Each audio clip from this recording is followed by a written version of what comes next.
My name is Rebecca Martinez, and 6 months ago, I watched my stepfather violently shake my 3-month-old daughter, while my mother stood by in silence. When I called the police, they dismissed my concerns as family drama. What they didn't know was that my estranged sister Diana held one of the highest positions in federal law enforcement, and when she learned what happened to her niece, she initiated an investigation that would expose a network of corruption reaching into the very department that had failed to protect my child. Before we jump back in, tell us where you're tuning in from, and if this story touches you, make sure you're subscribed, because tomorrow, I've saved something extra special for you. This is not just a story about family betrayal or child endangerment. This is about what happens when the people sworn to protect the innocent become complicit in covering up abuse, and how sometimes justice arrives from the most unexpected places. Before we dive into this journey, I want to know where you are in your own fight for justice. Have you ever felt completely alone when standing up for what was right? Drop a comment and share your story, because what happened next proved that no one fights alone when the truth is on their side. The morning that changed everything started like any other Tuesday in my small apartment in Riverside Heights. The autumn sun filtered through the thin curtains of my one-bedroom home, casting long shadows across the cramped living space that I shared with my infant daughter, Emma. At 26 years old, I was navigating single motherhood while working as a customer service representative for a local insurance company. A job that barely covered rent and basic necessities, but provided the flexibility I needed to care for my baby. Emma had been particularly fussy that morning, her cries echoing through the apartment, despite my attempts to comfort her with feeding, rocking, and every soothing technique I had learned during my crash course in motherhood. The exhaustion was overwhelming, but I had grown accustomed to functioning on minimal sleep and maximum determination. What I had not anticipated was the unexpected visit from my mother, Patricia, and her husband of 3 years, Robert Hawkins. The relationship between my mother and me had been strained since her marriage to Robert, a man whose charm seemed to evaporate whenever he believed no outside observers were present. During family gatherings, he presented himself as a devoted stepfather and supportive husband, but I had witnessed moments when his mask slipped, revealing a controlling and volatile personality that made me deeply uncomfortable.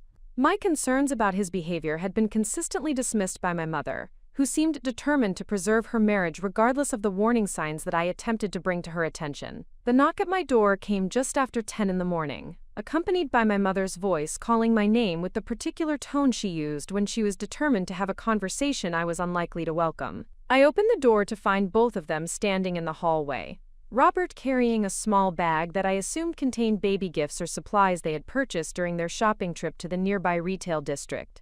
My mother immediately moved toward Emma, who was crying in her bouncer near the window, while Robert settled himself on my couch with the casual familiarity of someone who believed he belonged in every space he entered.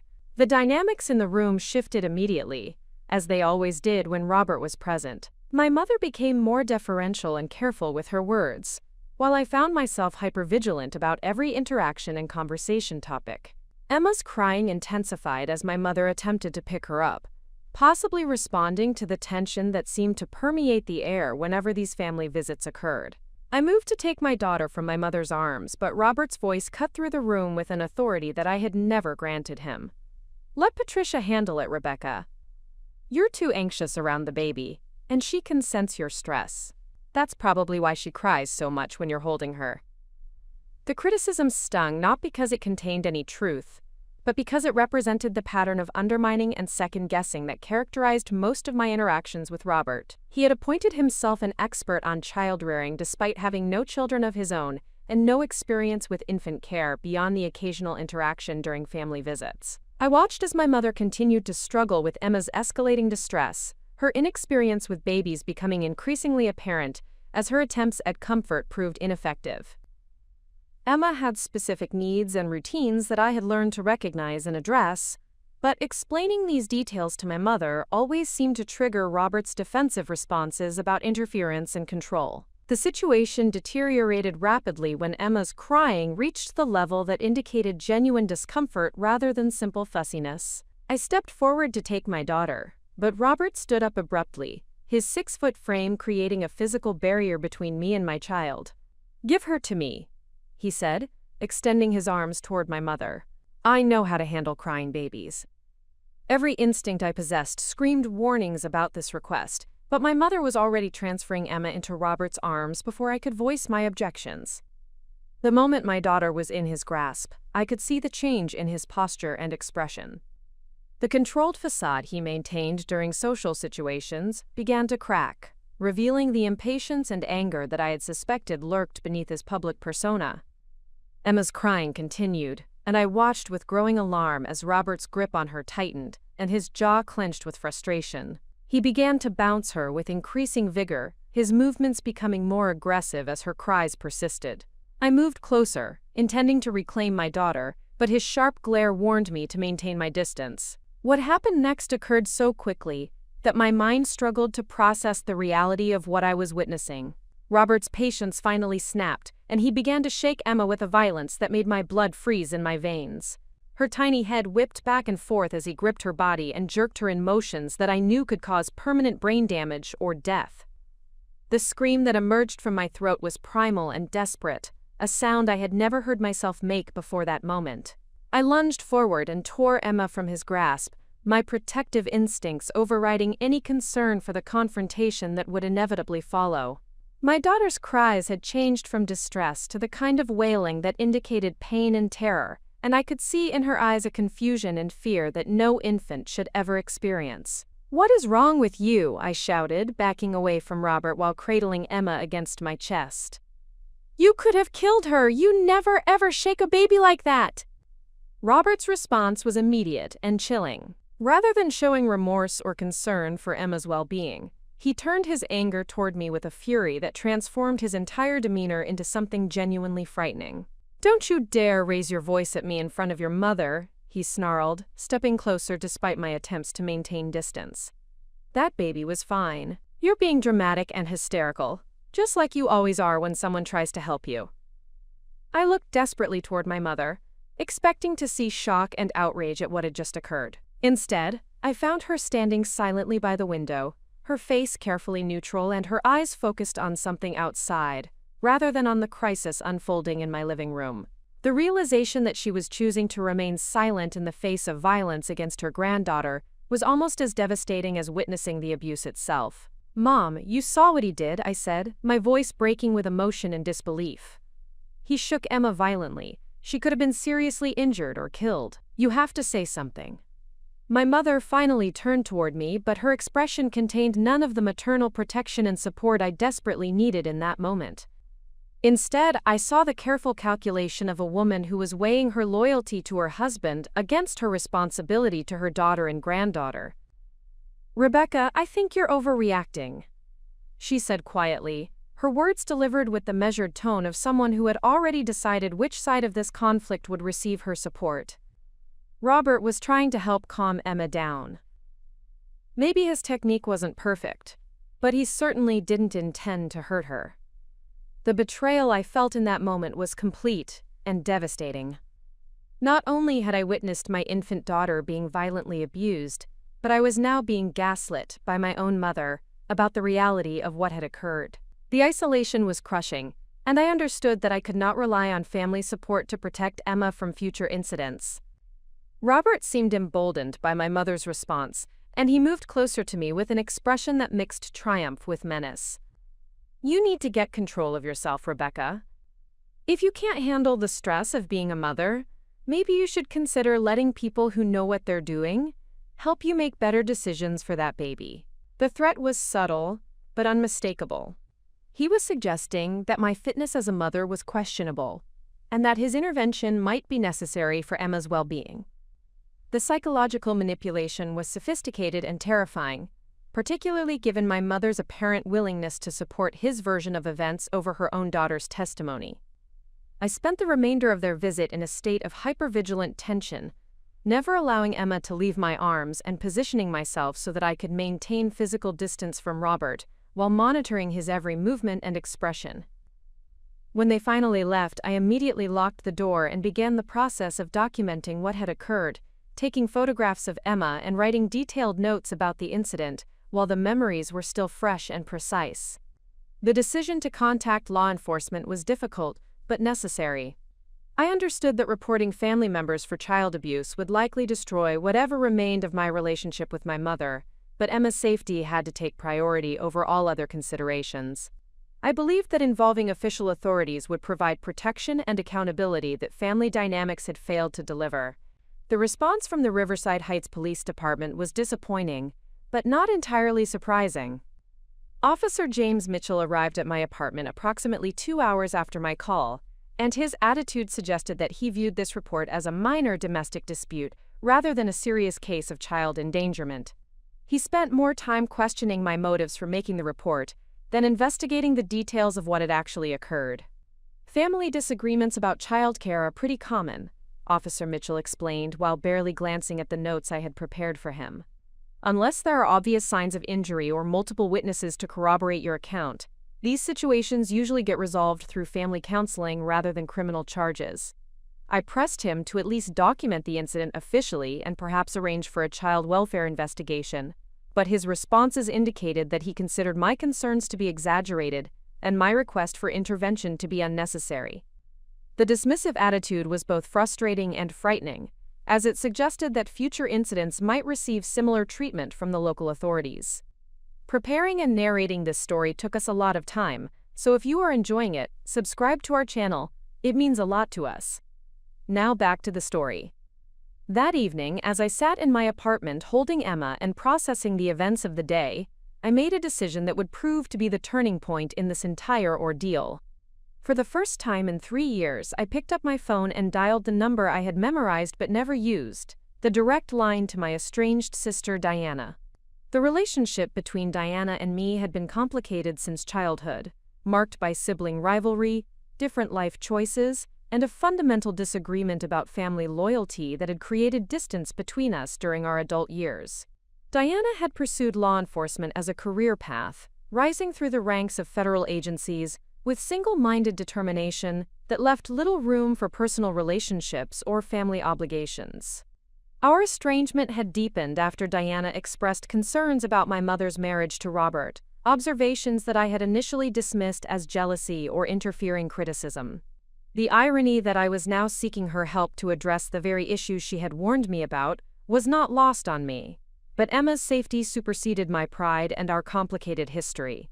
The phone rang 3 times before Diana's familiar voice answered with the crisp professionalism that characterized all of her communication.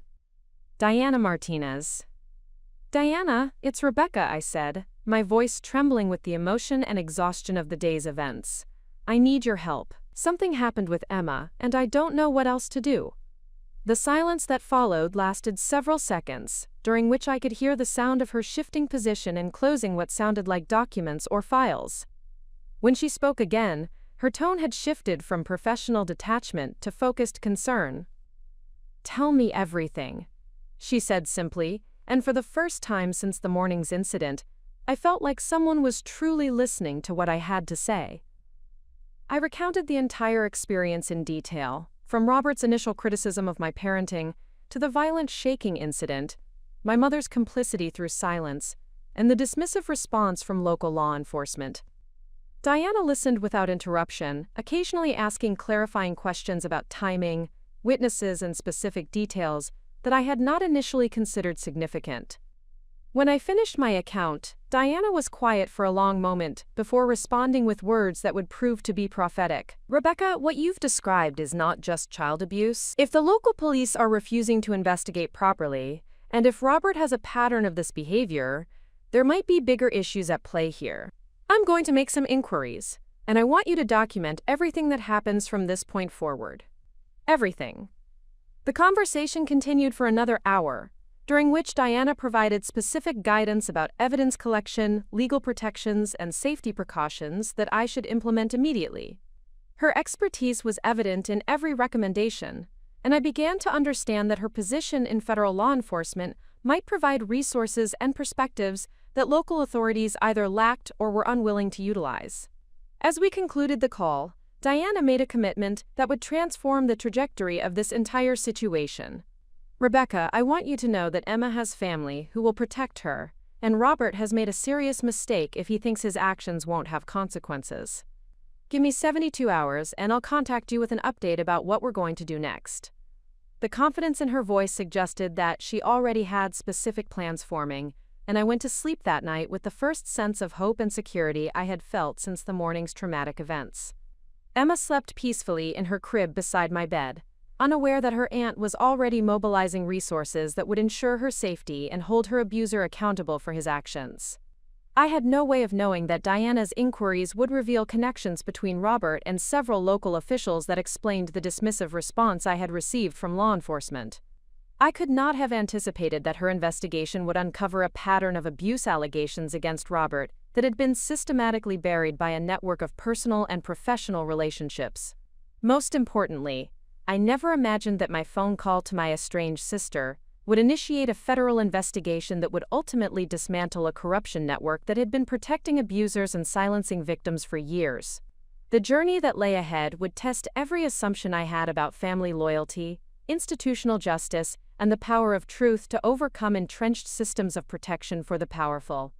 But that night, holding my daughter and knowing that someone with the authority and determination to seek justice was finally listening to our story, I experienced the first moment of genuine peace I had felt since becoming a mother. The fight for Emma's safety and Robert's accountability was just beginning, but I was no longer fighting alone. The transformation that would unfold over the following weeks would prove that sometimes the most powerful form of protection comes from unexpected sources, and that justice delayed is not always justice denied when the right person decides to take action. Diana's investigation would reveal that our family's crisis was connected to much larger issues of systemic corruption and institutional failure, but it would also demonstrate that individual courage and determination could create change that extended far beyond our immediate situation. As I drifted off to sleep that night, I could not have imagined the scope of what Diana would uncover, or the impact that our family's trauma would have on dozens of other families who had been failed by the very systems designed to protect them.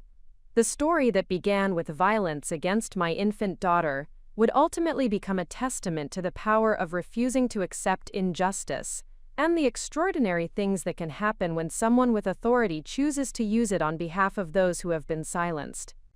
Diana Martinez had built her career on the principle that information was power, and in the 72 hours following her sister's desperate phone call, she deployed every resource at her disposal to construct a comprehensive picture of Robert Hawkins and the circumstances surrounding his attack on her 3-month-old niece. From her office on the 7th floor of the J. Edgar Hoover Building in Washington, D.C., Diana possessed access to databases and investigative tools that could reveal patterns invisible to local law enforcement agencies.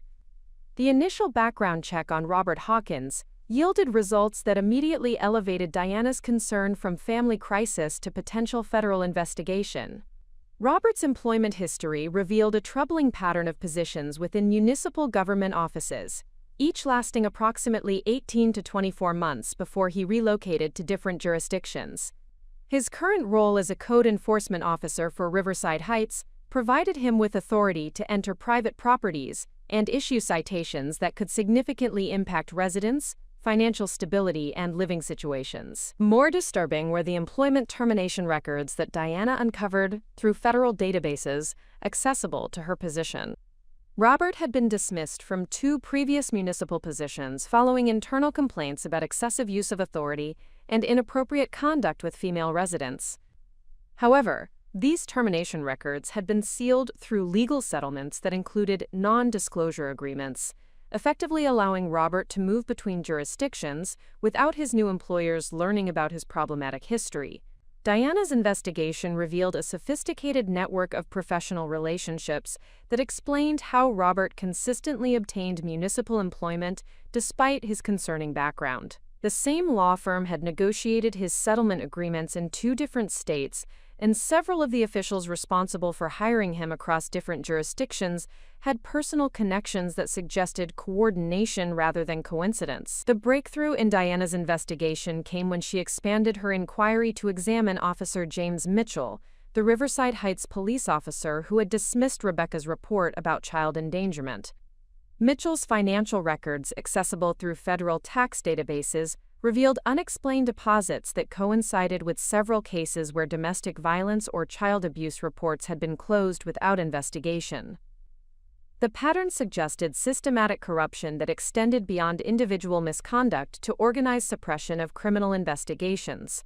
Diana's access to federal communication intercept capabilities allowed her to monitor conversations between key figures in what was emerging as a network designed to protect individuals like Robert from accountability. The recordings revealed explicit discussions about managing Rebecca's complaint and ensuring that no official documentation would support her allegations against Robert. The conspiracy involved not only Officer Mitchell but also his supervisor, Sergeant David Chen, and the Chief of Police, William Harper. The sophistication of this corruption network became apparent as Diana traced its financial structure through federal banking regulations that required disclosure of large cash transactions. The investigation revealed a system where individuals facing serious allegations could purchase protection through payments to specific municipal officials, who would then ensure that complaints were dismissed, evidence disappeared, or witnesses were intimidated into silence. Robert Hawkins was not an isolated case, but rather a client of an organized criminal enterprise that had been operating within Riverside Heights for approximately 5 years. The network had successfully protected dozens of individuals from prosecution for crimes ranging from domestic violence to tax evasion to municipal contract fraud. The scope of the conspiracy was extensive enough to warrant federal intervention under racketeering statutes designed to combat organized crime. Diana's position as Associate Deputy Director of the Federal Bureau of Investigation provided her with authority to initiate formal investigations without requiring approval from local jurisdictions. The evidence she had gathered during her preliminary inquiry established probable cause for federal crimes including conspiracy to obstruct justice, wire fraud, and violation of civil rights under color of law. These charges carried significant prison sentences and would effectively dismantle the protection network that had enabled Robert's continued abuse.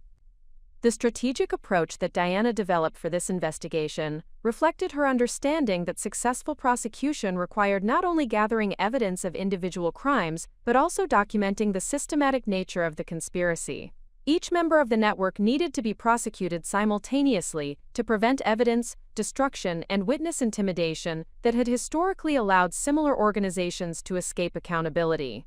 Diana assembled a team of 12 federal agents and 3 prosecutors who specialized in corruption cases involving local government officials. The investigation would require coordinated surveillance, financial analysis, and electronic intercepts that could only be conducted by federal authorities with appropriate resources and legal authority. The complexity of the case demanded expertise in multiple areas of federal law and coordination with other agencies, including the Internal Revenue Service and the Department of Justice. The evidence collection process began with comprehensive financial audits of all individuals suspected of participating in the corruption network. Federal banking regulations required institutions to maintain detailed records of all transactions, providing investigators with precise documentation of money flows that revealed the structure and operations of the criminal enterprise. The financial evidence would serve as the foundation for understanding how the network operated and identifying additional participants who had not been initially apparent. Simultaneous electronic surveillance of key figures in the network provided real-time intelligence about their activities and communications. Federal Wiretap Authority allowed Diana's team to monitor phone conversations, text messages, and email communications that revealed the decision-making processes within the criminal organization. These recordings would provide prosecutors with direct evidence of criminal intent and conspiracy that would be difficult for defendants to explain or dismiss. The investigation also required coordination with Child Protective Services to ensure Emma's safety while gathering evidence for prosecution. Diana arranged for federal marshals to provide discreet protection for Rebecca and her daughter, ensuring that any attempts at intimidation or retaliation would be immediately detected and prevented. The protection details were established without Rebecca's knowledge to avoid compromising the ongoing investigation while guaranteeing her family's security. Diana's team discovered that Robert's pattern of violence against children extended beyond the incident with Emma to include allegations from his previous relationships that had been systematically suppressed by the corruption network. 3 different women had reported Robert for child abuse over the past 4 years, but their complaints had been dismissed by the same group of officials who were now attempting to silence Rebecca's allegations. The federal investigation revealed that these previous victims had been subjected to intimidation tactics designed to discourage them from pursuing their complaints or seeking alternative legal remedies. Phone records showed coordinated contact between network members and the alleged victims shortly before each woman withdrew her complaint against Robert. The pattern of intimidation constituted additional federal crimes and provided prosecutors with multiple avenues for building comprehensive cases against all participants in the conspiracy. Diana's analysis of municipal contracts and expenditures revealed that the corruption network's influence extended beyond law enforcement to include officials responsible for awarding construction contracts, zoning decisions, and business licensing.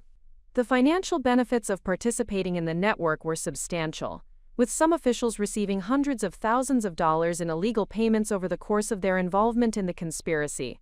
The breadth of the corruption created opportunities for federal prosecutors to leverage charges against lower-level participants to secure cooperation in cases against senior officials. Diana's strategy involved building individual cases against each network member while simultaneously preparing comprehensive racketeering charges that would encompass the entire criminal enterprise.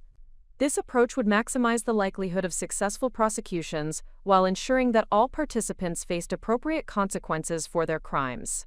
The technical aspects of the investigation required specialized expertise in digital forensics to recover deleted communications and financial records that participants had attempted to conceal.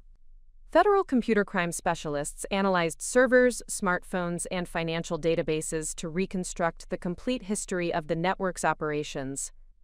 The digital evidence provided investigators with detailed timelines and communication patterns that corroborated the financial and surveillance evidence. Diana's team also conducted extensive interviews with municipal employees who were not suspected of criminal involvement but possessed knowledge about the network's operations. These witnesses provided crucial testimony about how the corruption network influenced day-to-day operations within city government and law enforcement. Their cooperation was essential for understanding the full scope of the conspiracy and identifying victims who had been harmed by the network's activities. The investigation revealed that Robert's employment with the city of Riverside Heights was not coincidental, but rather the result of specific intervention by network members who ensured his hiring despite his problematic background. Municipal employment provided Robert with government authority that enhanced his ability to intimidate victims, and access to official databases that allowed him to gather information about individuals who might pose threats to the network's operations. Diana's strategic planning included coordination with federal prosecutors to ensure that the timing of arrests and indictments would maximize the effectiveness of the investigation, while minimizing opportunities for evidence destruction. The complex nature of the conspiracy required careful sequencing of law enforcement actions to prevent network members from warning each other or implementing contingency plans designed to protect the organization's leadership. The psychological profiles that Diana commissioned for key network members revealed sophisticated understanding of how to exploit municipal government structures for criminal purposes. The network's leadership demonstrated extensive knowledge of legal procedures and investigative techniques, suggesting possible involvement of individuals with law enforcement or legal backgrounds. This intelligence influenced Diana's decisions about surveillance methods and evidence protection protocols. The federal investigation also examined the network's connections to similar criminal organizations in neighboring jurisdictions. Diana's analysis revealed that the Riverside Heights network was part of a larger regional system that facilitated movement of compromised officials between different municipalities. The interstate nature of these connections provided additional federal jurisdiction and increased the potential scope of prosecutions. As Diana's investigation progressed, the evidence accumulated to support charges against 17 individuals involved in various aspects of the corruption network. The cases ranged from conspiracy and fraud charges against senior officials to obstruction of justice and perjury charges against lower-level participants. The comprehensive nature of the prosecution strategy ensured that the entire network would be dismantled simultaneously. Diana's commitment to protecting her niece had evolved into a federal investigation with the potential to reform municipal government operations throughout the region. The evidence gathered during the investigation would support not only criminal prosecutions, but also civil rights lawsuits on behalf of victims who had been denied justice by the corruption network. The broader impact of the investigation would extend far beyond Robert's individual case to address systemic problems that had enabled widespread abuse of government authority. The completion of the evidence-gathering phase represented a crucial milestone in Diana's investigation, but it also marked the beginning of the most challenging aspect of the case. The transition from investigation to prosecution would require coordination with multiple federal agencies and careful management of complex legal proceedings. Diana understood that the success of the prosecutions would determine whether the investigation's findings would translate into meaningful reform and justice for the victims of the corruption network. The foundation that Diana had constructed during her 72-hour commitment to Rebecca had grown into a comprehensive federal case with implications for government accountability and public safety throughout the region. The investigation demonstrated that individual acts of courage and determination could expose institutional failures and create opportunities for systematic reform. Diana's use of her position and resources to protect her family had revealed criminal activity that threatened the safety and rights of entire communities. The evidence that Diana's team had assembled would soon test the federal justice system's ability to hold corrupt officials accountable and provide meaningful remedies for their victims. The investigation's success would depend not only on the strength of the evidence, but also on the courage of prosecutors and judges to confront a criminal network that had operated with impunity for years. Diana's work had created the foundation for justice, but the ultimate outcome would depend on the integrity and effectiveness of the legal proceedings that lay ahead. The complexity of Diana's federal investigation required simultaneous coordination of multiple law enforcement operations while maintaining absolute secrecy to prevent the corruption network from implementing defensive strategies. The transition from evidence gathering to active intervention represented a critical juncture where theoretical prosecution potential would be tested against the practical challenges of confronting entrenched municipal authority. Diana understood that the initial phases of direct action would determine whether her comprehensive investigation could overcome the institutional protections that had previously shielded corrupt officials from accountability. The first operational test came when Diana's team initiated coordinated surveillance of 17 suspected network participants across multiple jurisdictions within the greater metropolitan area. Federal agents positioned themselves to monitor the daily activities, communication patterns, and financial transactions of individuals ranging from senior police officials to municipal contract administrators. The surveillance operation required precise timing and sophisticated technical capabilities to avoid detection, while gathering real-time intelligence about the network's current activities and defensive preparations. Diana personally oversaw the establishment of surveillance positions near Robert Hawkins' residence and workplace, understanding that his behavior patterns would provide crucial insights into whether the network had detected federal interest in their operations. The monitoring revealed that Robert maintained regular contact with Officer Mitchell and Sergeant Chen, but their communications had not yet indicated awareness of the expanding federal investigation. This intelligence suggested that Diana's team retained the element of surprise necessary for successful law enforcement operations. The technical surveillance capabilities deployed by Diana's team included advanced electronic monitoring equipment that could intercept cellular communications, track financial transactions, and document meeting locations without requiring physical proximity to the targets. Federal authorization for these surveillance methods had been obtained through comprehensive warrant applications that demonstrated probable cause for multiple federal crimes including conspiracy, fraud, and civil rights violations under color of authority. The first significant breakthrough occurred when surveillance teams documented a meeting between Police Chief William Harper and Robert Hawkins at a restaurant located 30 miles outside Riverside Heights jurisdiction. The electronic intercepts captured detailed conversations about strategies for managing Rebecca's complaint and preventing federal attention from focusing on the municipality's law enforcement practices. The recorded conversations provided direct evidence of conspiracy to obstruct justice and demonstrated coordination between elected officials and private citizens to suppress criminal investigations. Diana's analysis of these intercepted communications revealed that the corruption network had developed sophisticated protocols for managing threats to their operations. The conversations indicated that Rebecca's case was not considered particularly dangerous because similar complaints had been successfully suppressed in the past through intimidation tactics and administrative manipulation. The network's confidence in their protective methods suggested that they had successfully concealed their activities from previous federal scrutiny. The recorded conversations also revealed that Robert Hawkins possessed compromising information about several network participants that he used to ensure their continued protection of his activities. This intelligence indicated that Robert was not merely a client of the corruption network, but rather an active participant who contributed to the organization's leverage over municipal officials. The complex relationship between network members suggested that successful prosecution would require dismantling the entire organization rather than targeting individual participants. Diana's investigation team expanded their surveillance to include financial institutions where network members maintained accounts used for illegal transactions. Federal banking regulations provided law enforcement with access to detailed transaction records that revealed the precise monetary flows within the corruption network. The financial analysis demonstrated systematic patterns of payment that correlated with specific instances of case dismissals, evidence destruction, and witness intimidation.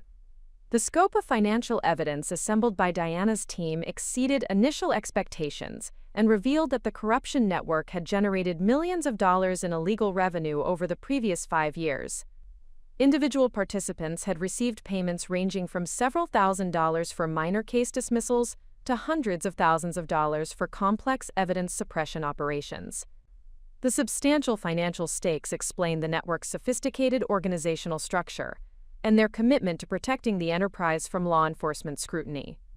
Federal prosecutors working with Diana's investigation team began preparing comprehensive indictments that would address both individual criminal acts and the broader racketeering conspiracy that encompassed the entire network. The prosecution strategy required careful coordination of multiple charges to ensure that each defendant faced appropriate consequences while preventing any individual from escaping accountability through plea negotiations that might compromise cases against other network members. The technical challenges of building federal cases against 17 defendants simultaneously required extensive resources and specialized expertise that only federal agencies could provide. Diana's team included forensic accountants, digital evidence specialists, and organized crime prosecutors who possessed experience with complex conspiracy cases involving multiple jurisdictions and sophisticated concealment methods. The collaborative approach ensured that each aspect of the investigation received appropriate expertise and attention. Diana's strategic planning included detailed contingency protocols for various scenarios that might emerge as the investigation progressed from passive surveillance to active enforcement operations. The network's demonstrated sophistication suggested that they possessed defensive capabilities that could include evidence destruction, witness intimidation, and attempts to corrupt the federal investigation itself. Diana's preparations addressed each of these potential threats through redundant evidence protection systems and carefully selected personnel with proven integrity records. The psychological pressure of conducting this investigation while maintaining her regular responsibilities as Associate Deputy Director required Diana to compartmentalize her personal investment in protecting Rebecca and Emma from her professional obligations to federal law enforcement. The dual nature of her motivation created additional determination to succeed, but also required careful management to ensure that emotional factors did not compromise investigative judgment or operational security. The first direct confrontation between federal authorities and the corruption network occurred when Diana's team executed simultaneous search warrants at the residences and offices of key network participants. The coordinated operation involved over 60 federal agents and required precise timing to prevent communication between targets that might enable evidence destruction or flight attempts. The search warrants had been carefully crafted to authorize seizure of financial records, electronic devices, and communication equipment that contained evidence of criminal activity. The execution of search warrants at Robert Hawkins' residence yielded immediate results that exceeded Diana's expectations. Federal agents discovered detailed records that Robert had maintained documenting his interactions with municipal officials, including photographs, financial transaction receipts, and written summaries of conversations about case management. Robert's meticulous record-keeping was apparently motivated by his desire to maintain leverage over network participants, but it provided federal prosecutors with comprehensive evidence of the conspiracy's operations. The search of Police Chief Harper's office revealed extensive files containing information about dismissed complaints, altered evidence records, and correspondence with attorneys representing individuals who had purchased protection from the network. The documentation demonstrated systematic patterns of criminal activity that extended across multiple years and involved dozens of cases where justice had been deliberately obstructed. The evidence supported federal charges that carried potential sentences of decades in prison for senior network participants. Diana's team also discovered that the corruption network had maintained detailed intelligence files on potential threats to their operations, including federal law enforcement personnel assigned to the regional office. The existence of these files indicated that the network possessed sources within federal agencies who provided advance warning about investigations that might threaten their activities. This discovery prompted Diana to expand her investigation to include potential federal corruption and implement additional security protocols to protect the ongoing operation. The immediate aftermath of the search warrant executions created the first visible cracks in the corruption network's previously seamless operations. Several junior participants contacted federal authorities within hours of the searches to express interest in cooperation agreements that would provide testimony against senior network members in exchange for reduced charges. The willingness of lower-level participants to cooperate confirmed Diana's assessment that the network's cohesion depended on fear and financial incentives rather than genuine loyalty. Federal prosecutors began negotiating cooperation agreements with network participants who possessed valuable information about the organization's leadership and operations. These negotiations required careful evaluation of each individual's criminal culpability, the significance of their potential testimony, and the strategic value of their cooperation for building cases against primary targets.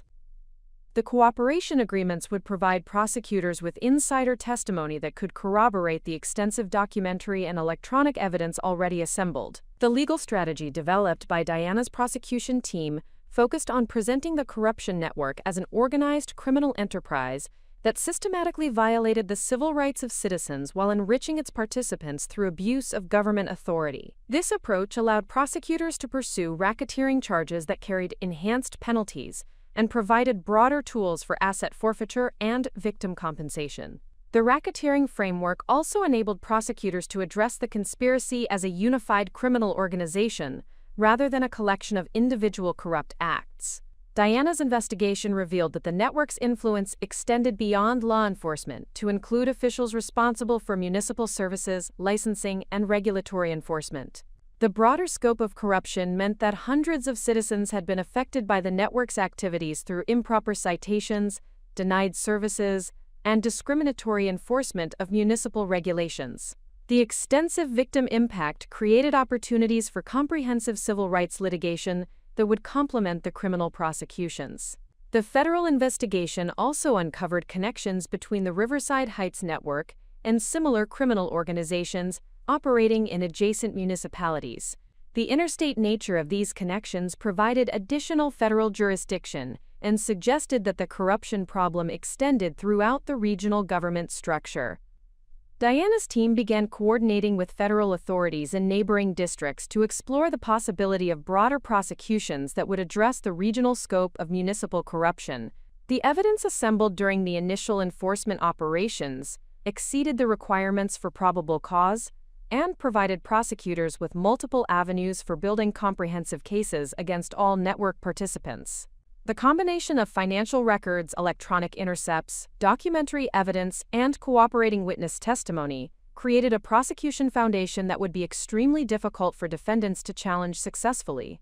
Diana's methodical approach to evidence collection had created redundant proof for each element of the federal charges. The impact of Diana's investigation extended beyond the immediate criminal prosecutions to include administrative reforms within affected municipal agencies.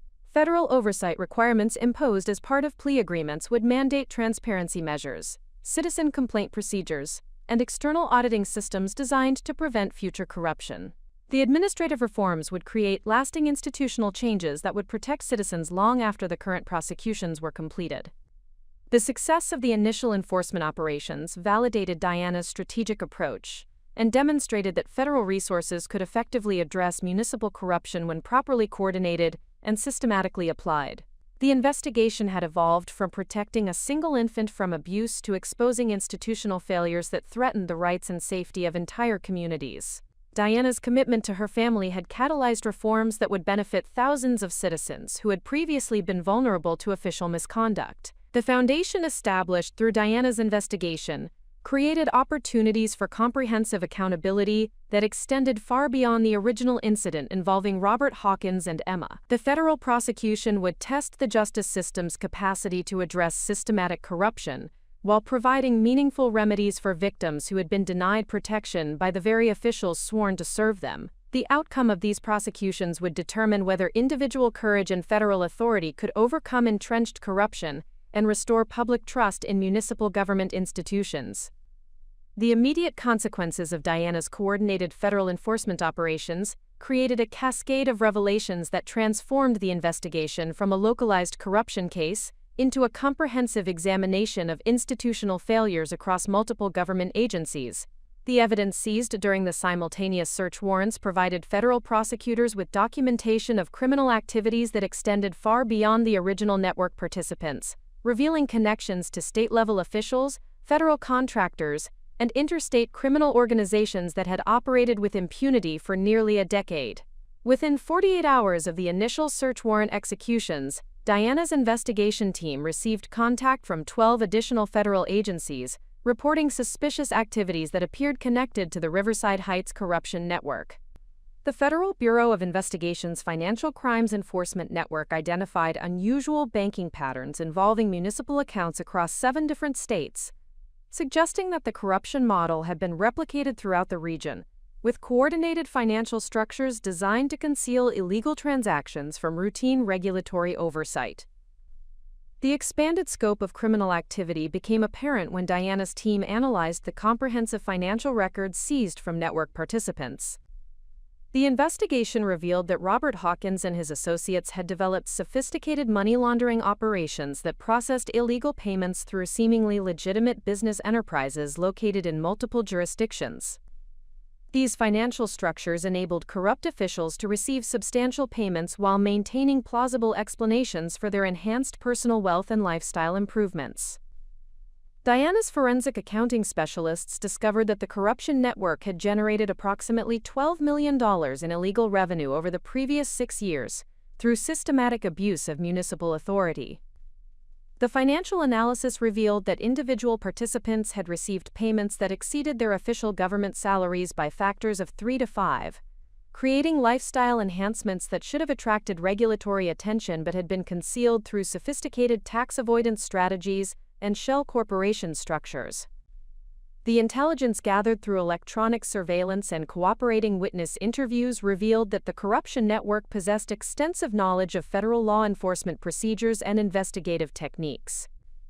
Several network participants had previously worked in federal agencies or maintained personal relationships with federal employees who provided advance warning about potential investigations.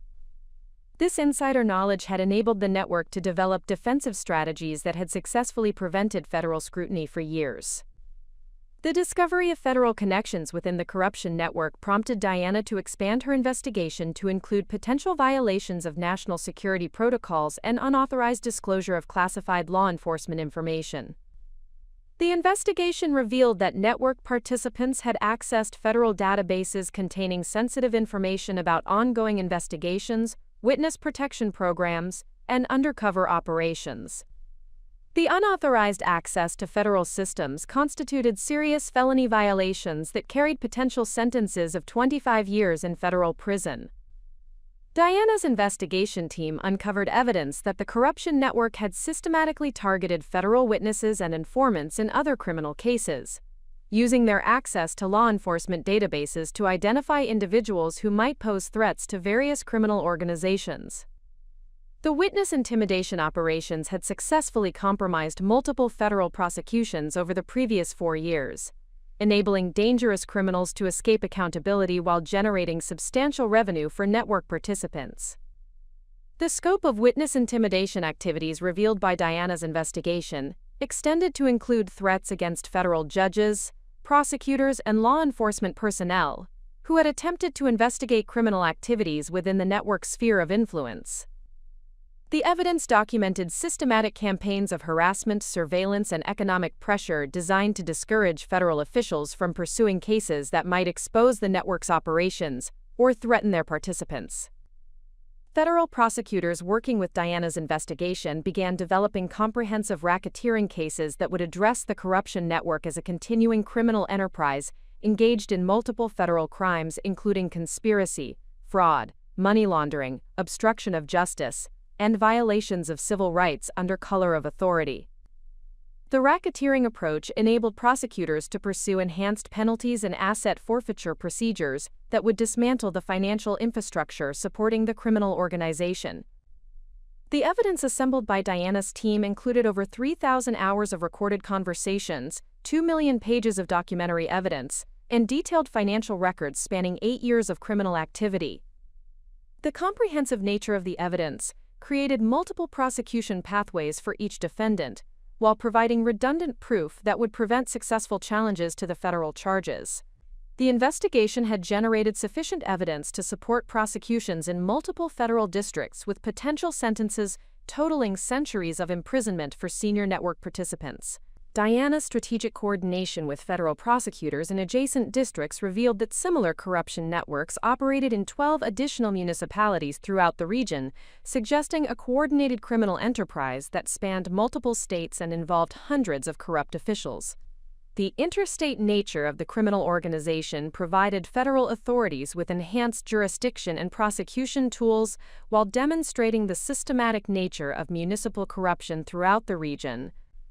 The investigation revealed that the corruption networks had established formal coordination mechanisms including regular meetings, shared intelligence systems, and standardized procedures for managing threats and opportunities. The organizational sophistication indicated that municipal corruption had evolved from isolated incidents of individual misconduct to systematic criminal enterprises that operated with business-like efficiency and strategic planning capabilities. Federal authorities discovered that the corruption networks maintained extensive files on citizens who had attempted to file complaints about official misconduct, creating blacklists that were shared among network participants to ensure coordinated retaliation against individuals who threatened their operations. The citizen surveillance activities violated multiple federal privacy laws while demonstrating the network's commitment to preventing accountability through comprehensive intimidation strategies. The evidence gathered by Diana's investigation included documentation of specific instances where network participants had manipulated judicial proceedings through bribery, evidence tampering, and witness intimidation. The judicial corruption extended to include several state-level judges who had received payments in exchange for favorable rulings in cases involving network participants or their clients. The judicial corruption created additional federal charges while undermining the integrity of legal proceedings across multiple jurisdictions. Diana's team discovered that the corruption networks had developed sophisticated relationships with organized crime families, who provided enforcement services in exchange for protection from law enforcement scrutiny. The connections to organized crime elevated the federal charges to include racketeering violations while demonstrating the networks' willingness to employ violence and serious criminal activity to protect their operations. The investigation revealed that network participants had systematically exploited federal grant programs designed to support municipal improvements and law enforcement capabilities. The evidence documented fraudulent applications, misappropriation of federal funds, and submission of false reports that had enabled network participants to steal millions of dollars from programs intended to benefit public safety and community development. Federal prosecutors discovered that the corruption networks had influenced the selection and promotion of law enforcement personnel to ensure that key positions were occupied by individuals who would protect the criminal enterprise. The personnel manipulation extended to include federal agencies where network associates had obtained positions that provided access to sensitive information and investigative capabilities that enhanced the network's defensive strategies. The evidence assembled by Diana's investigation demonstrated that the corruption networks had successfully compromised multiple federal investigations over the previous decade, using their insider access to federal agencies to identify potential threats and implement defensive measures that prevented successful prosecutions. The compromise of federal investigations constituted serious national security violations, while explaining how the networks had operated with impunity despite their extensive criminal activities. Diana's team uncovered evidence that the corruption networks had established international connections that enabled money laundering operations through offshore banking systems and foreign business enterprises. The international aspects of the criminal organization provided federal authorities with additional prosecution tools, while demonstrating the sophisticated nature of the criminal enterprise that had evolved from local municipal corruption. The investigation revealed that network participants had systematically targeted vulnerable populations, including immigrants, minorities, and low-income residents, who were unlikely to possess resources necessary to challenge official misconduct. The discriminatory enforcement patterns violated federal civil rights laws while demonstrating the network's strategic selection of victims who could be exploited with minimal risk of effective resistance. Federal authorities discovered that the corruption networks had developed comprehensive training programs for new participants that included instruction in evidence destruction, witness intimidation, and legal procedures for avoiding prosecution.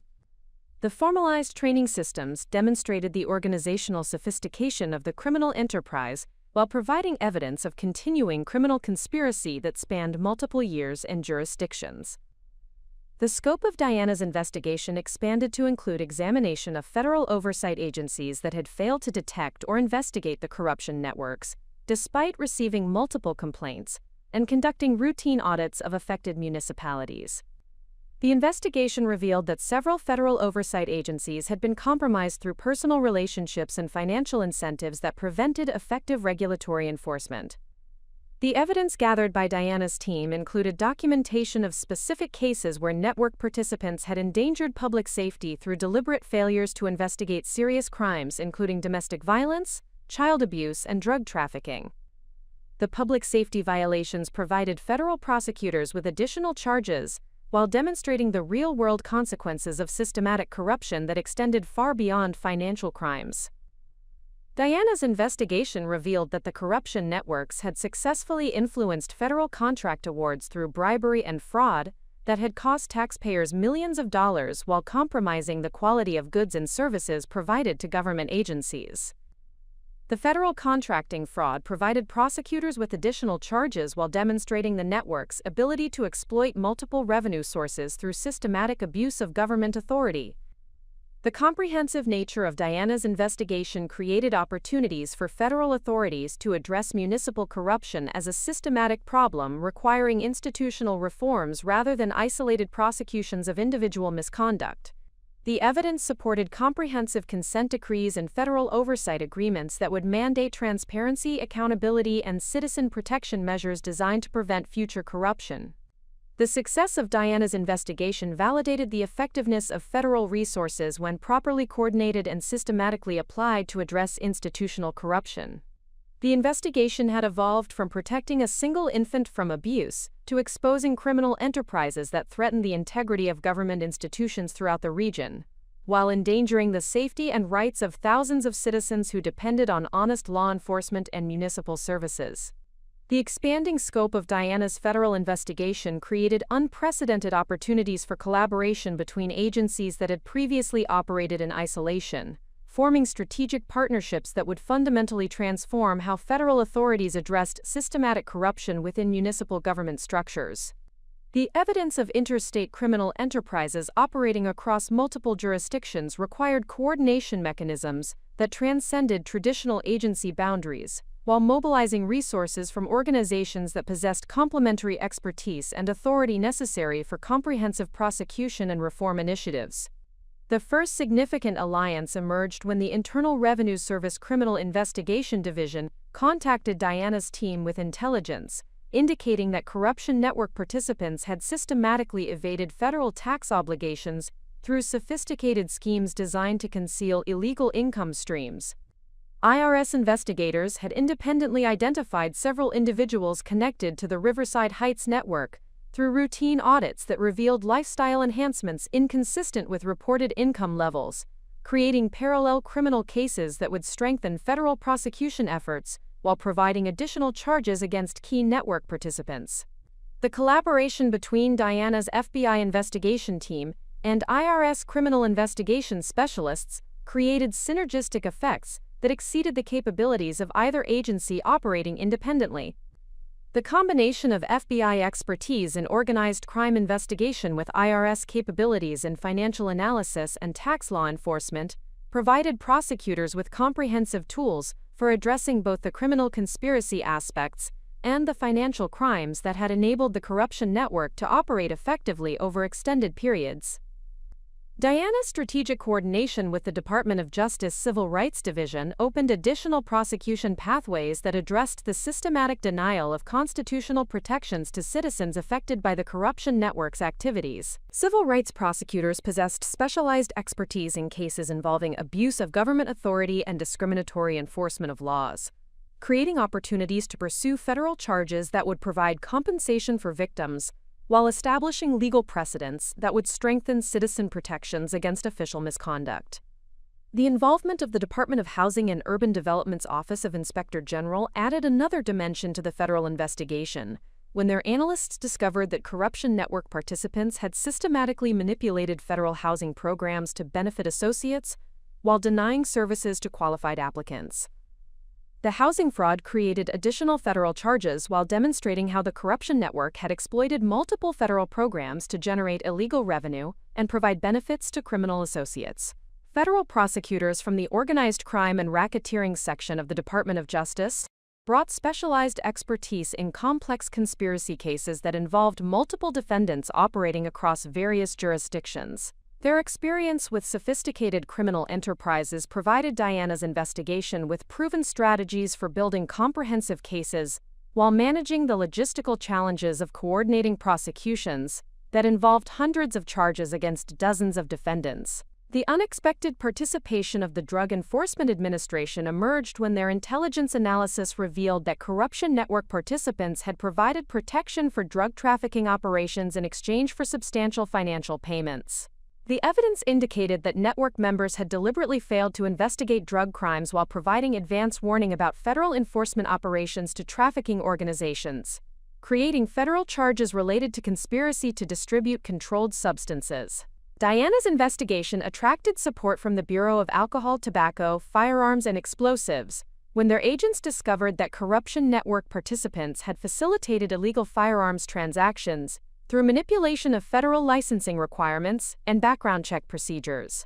The weapons trafficking activities provided additional federal charges while demonstrating the breadth of criminal activities that the corruption network had enabled through abuse of regulatory authority. The collaboration with the United States Marshals Service became essential when Diana's team required specialized expertise in asset forfeiture procedures and fugitive apprehension capabilities. The Marshals Service provided resources for seizing criminal assets located across multiple states while ensuring that network participants could not flee federal jurisdiction to avoid prosecution, creating comprehensive enforcement capabilities that prevented defensive strategies that might have compromised prosecution efforts. The involvement of the Financial Crimes Enforcement Network provided Diana's investigation with access to sophisticated financial intelligence systems that could track money laundering activities through domestic and international banking networks. Their analytical capabilities revealed the complete financial structure of the corruption network, while identifying previously unknown participants who had received illegal payments through offshore accounts and shell corporation arrangements. Diana's coordination with the Department of Labor's Office of Inspector General uncovered evidence that corruption network participants had systematically violated federal labor laws through manipulation of public works contracts and prevailing wage requirements. The labor violations created additional federal charges while demonstrating how the network had exploited federal contracting systems to benefit criminal associates at the expense of legitimate contractors and workers. The unexpected alliance with state attorney general offices from 7 different states created opportunities for coordinated prosecutions that would address both federal and state criminal charges arising from the corruption network's activities. The multi-state coordination enabled prosecutors to pursue comprehensive cases that would prevent network participants from escaping accountability through jurisdictional challenges or plea negotiations that might compromise related prosecutions. Federal environmental protection authorities contributed to the investigation when their analysis revealed that corruption network participants had systematically violated federal environmental regulations through manipulation of permitting processes and inspection procedures. The environmental crimes created additional charges while demonstrating how corruption had endangered public health and safety through deliberate failures to enforce protective regulations. The collaboration with federal immigration authorities revealed that corruption network participants had exploited federal immigration programs through fraudulent documentation and systematic discrimination against immigrant communities. The immigration violations provided additional federal charges, while demonstrating how the network had targeted vulnerable populations who possessed limited resources for challenging official misconduct. Diana's strategic partnership with the Federal Trade Commission uncovered evidence that corruption network participants had engaged in systematic consumer fraud through manipulation of business licensing and regulatory enforcement procedures.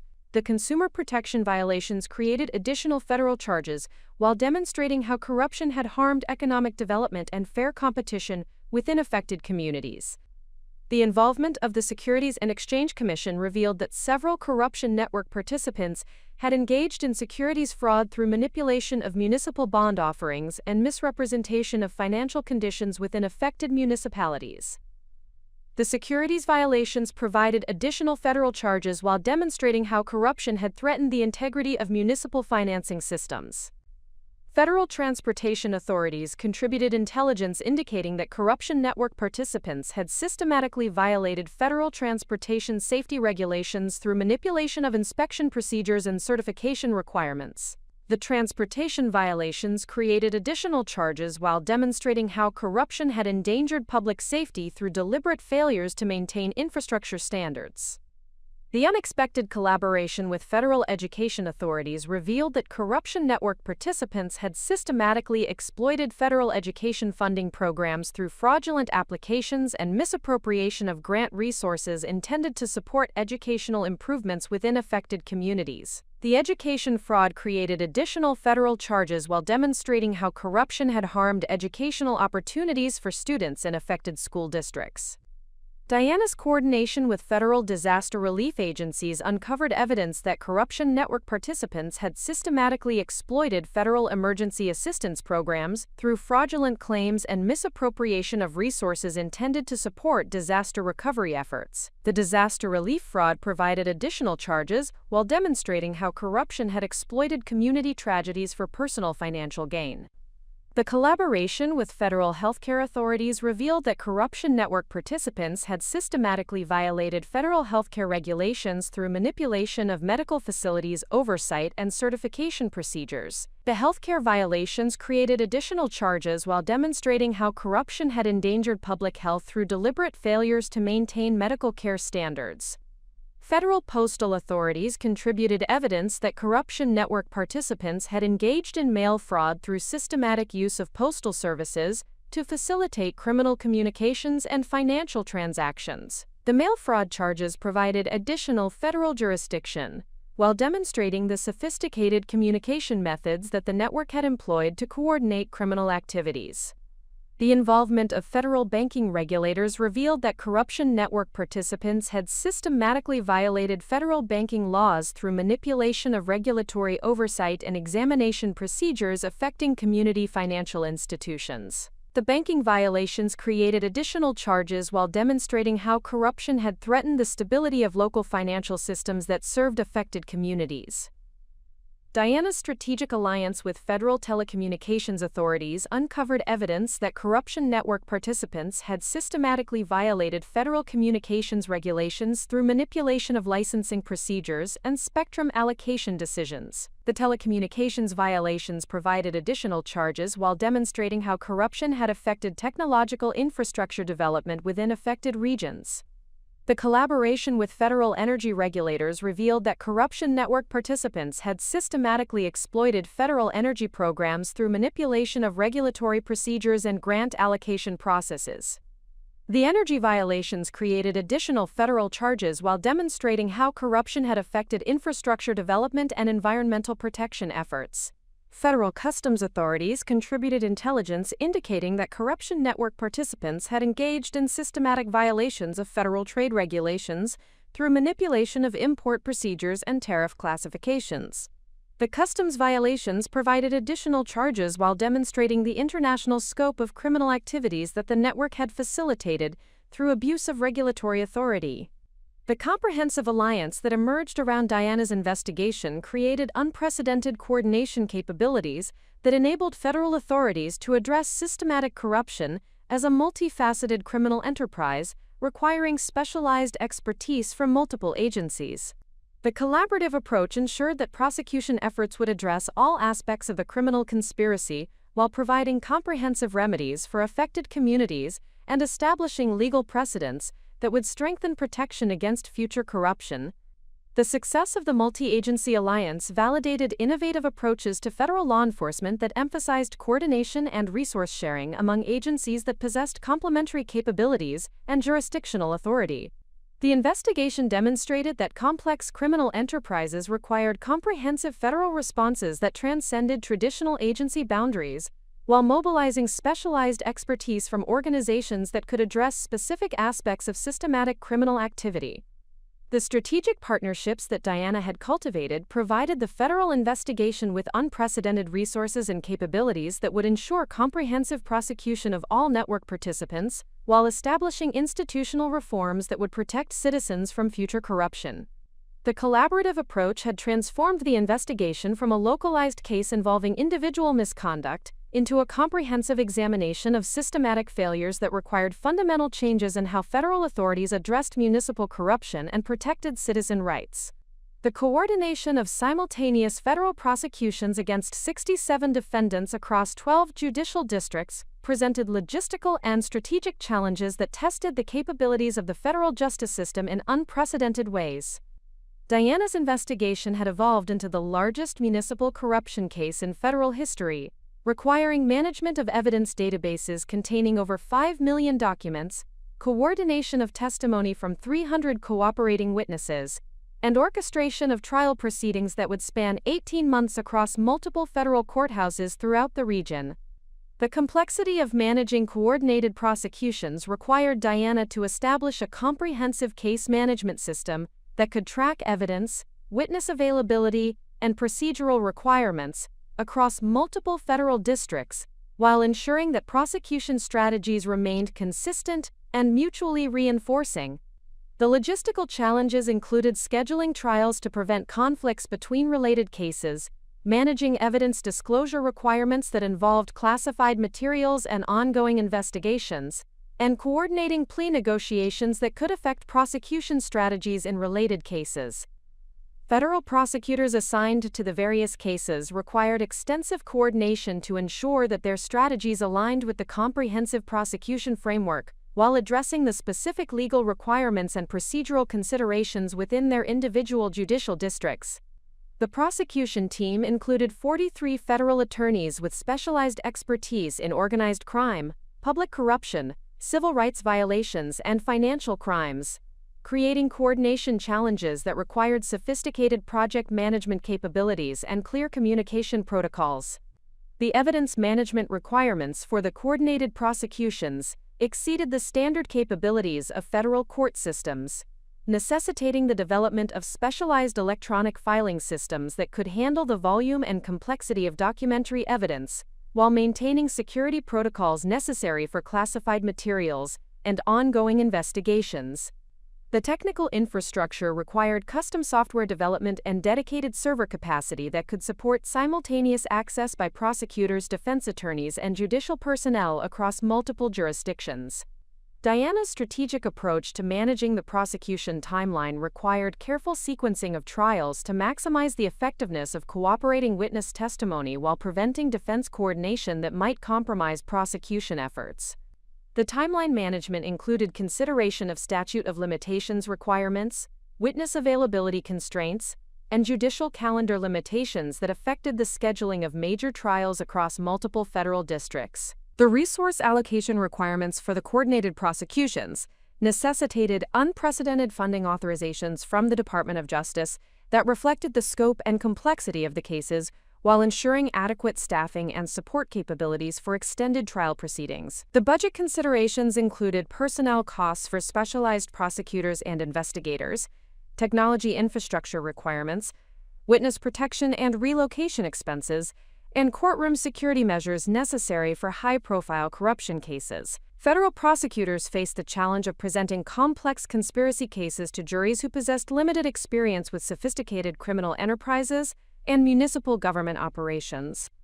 The prosecution strategy required development of educational materials that could explain the structure and operations of corruption networks, while maintaining jury attention and comprehension throughout extended trial proceedings that involve technical evidence and multiple defendants with interconnected criminal relationships. The coordination of witness testimony across multiple trials required comprehensive scheduling systems that could accommodate the availability of cooperating witnesses, while ensuring that their testimony remained consistent and effective across different courtroom settings. The witness management challenges included security considerations for individuals who had received threats from criminal associates, logistics of transporting witnesses between various federal courthouses, and preparation requirements that ensured effective testimony in complex legal proceedings. Diana's team encountered significant challenges in managing defense coordination strategies that sought to exploit procedural differences between federal districts and create inconsistencies in prosecution approaches that might benefit individual defendants. The defense challenges required constant communication between prosecution teams to ensure that plea negotiations and trial strategies remained aligned while preventing defendants from obtaining advantages through forum shopping or procedural manipulation. The media management requirements for high-profile corruption cases involving elected officials and law enforcement personnel created additional challenges that required coordination with public affairs specialists who could provide accurate information about prosecution progress while protecting ongoing investigations and ensuring fair trial procedures. The media strategy included regular briefings that maintained public confidence in the justice system while avoiding disclosure of sensitive information that might compromise prosecution efforts. Federal judges assigned to the various cases required coordination to ensure consistent rulings on evidentiary issues and procedural matters that affected multiple related prosecutions. The judicial coordination challenges included scheduling conflicts that arose when the same witnesses or evidence were required in multiple courtrooms, managing publicity concerns that might affect jury selection and trial fairness, and addressing security requirements for high-profile cases involving threats against judicial personnel. The asset forfeiture proceedings associated with the corruption prosecutions required coordination between multiple federal agencies and judicial districts to ensure comprehensive seizure of criminal assets while protecting the rights of innocent parties who might be affected by forfeiture actions. The asset recovery efforts included real estate holdings, financial accounts, business interests, and personal property located across multiple states, creating complex legal and logistical challenges that required specialized expertise and coordination. Diana's prosecution strategy included comprehensive victim impact assessments that documented the harm caused by corruption network activities, while providing information necessary for restitution calculations and civil rights remedies. The victim impact documentation required extensive community outreach and individual interviews with citizens who had been affected by corrupt practices, creating additional coordination requirements and resource demands that extended prosecution timelines. The international aspects of the corruption network's money laundering operations required coordination with federal agencies responsible for international law enforcement cooperation, including mutual legal assistance treaties and extradition procedures for network participants who had fled to foreign jurisdictions. The international coordination added complexity to prosecution timelines while requiring specialized expertise in international criminal law and diplomatic procedures. Federal prosecutors encountered challenges in managing the disclosure of classified information that had been gathered through national security investigations related to the corruption network's infiltration of federal agencies. The classified evidence required specialized courtroom procedures and security clearances for defense attorneys, creating additional complexity and potential delays in trial proceedings while ensuring protection of national security interests.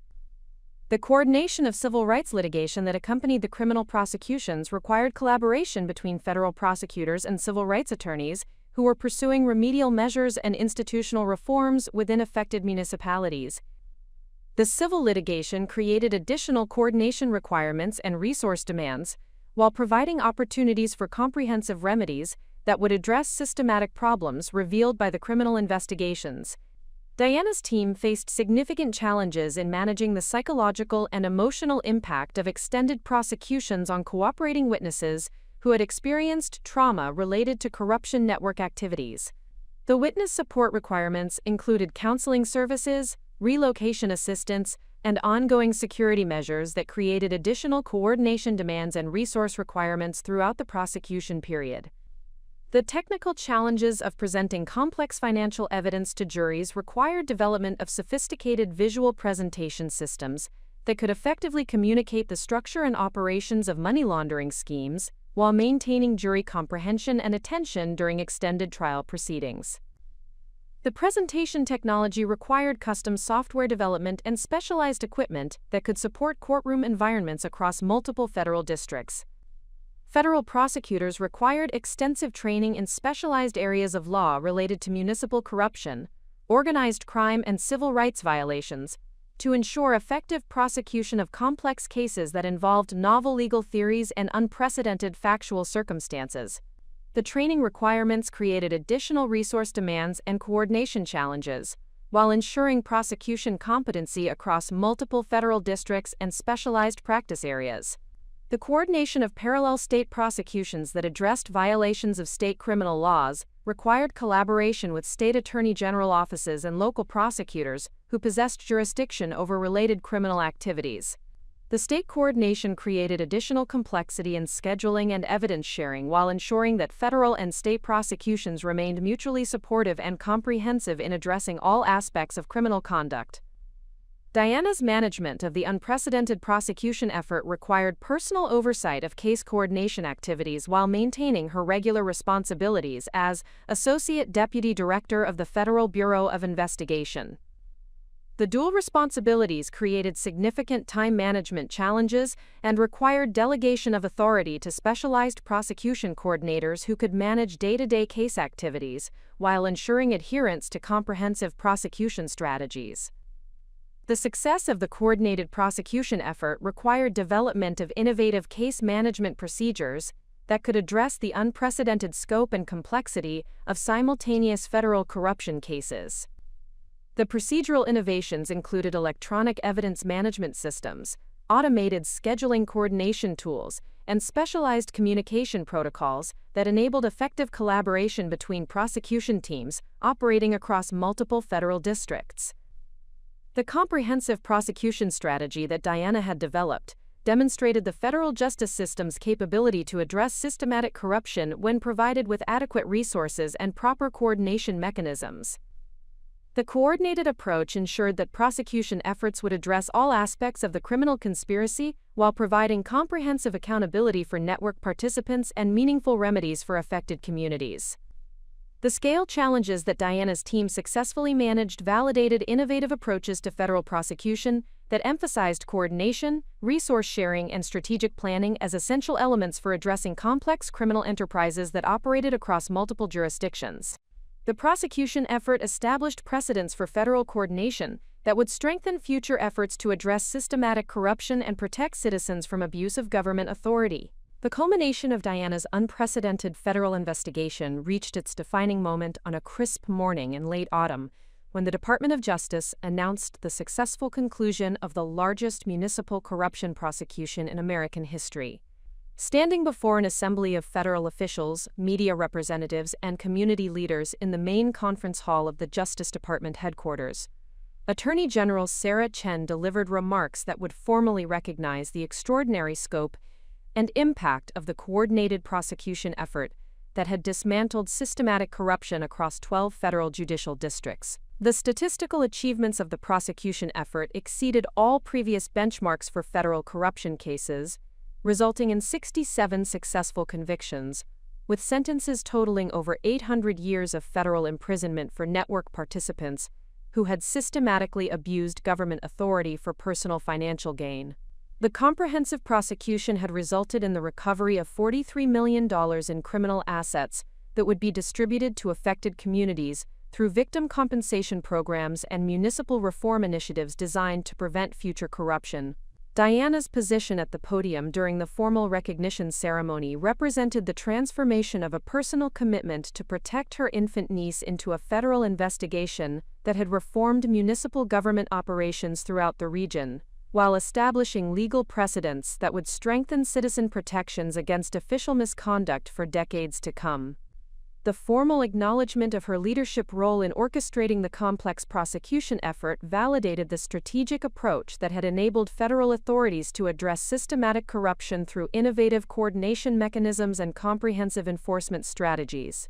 The Attorney General's formal remarks emphasized the unprecedented nature of Diana's achievement in managing simultaneous prosecutions across multiple federal districts, while maintaining the evidentiary integrity and strategic coherence necessary for successful outcomes in complex conspiracy cases. The recognition highlighted Diana's ability to coordinate resources from 17 different federal agencies while developing prosecution strategies that addressed both individual criminal conduct and the systematic failures that had enabled widespread abuse of government authority. Federal Bureau of Investigation Director Michael Rodriguez delivered comprehensive remarks that detailed the investigative methodologies and coordination procedures that Diana had developed to address the complex challenges of building federal cases against sophisticated criminal enterprises operating within government institutions. The director's recognition emphasized the innovative approaches to evidence management, witness coordination, and multi-agency collaboration that had enabled the investigation to succeed despite the unprecedented scope and complexity of the criminal conspiracy.